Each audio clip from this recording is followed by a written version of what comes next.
Sobrang sakit.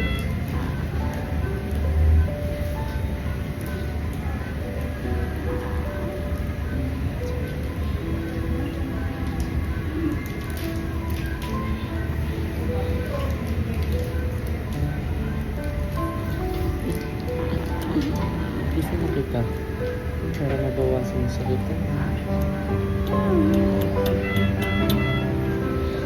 Makakagala na tayo pag ginawa tayo.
Yung nasabi ng ano nga, narinig mo ba? Isapan namin ng doktor kanina.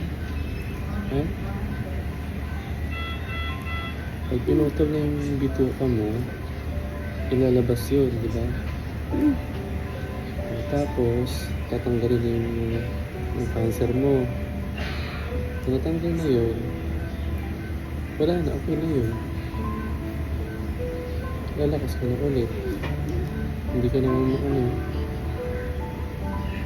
Kaya doon kami hilab yan kasi yung bituka mo namagat na. Pinakita sa akin ng doktor kanina yung sa phone. Parang yung pressure niya. Ito yung bituka niya. So yung pagkain tsaka mga hangin, nabarahan dito sa pag ng bukol mo, ito yung bukol mo. So ito ngayon yung bituka mo, lumaki. Parang lobo, di ba? Yung lobo mo, diba lumalaki? Ganun, kaya ka sasaktan. Kaya nga hindi ka pwedeng ipin-reliever ang pin-reliever. Diba, baka kidney mo naman kasi ang madali. Papakiran sa lang daw tapos ito, operahan ka na. Para mawalan yung sakit.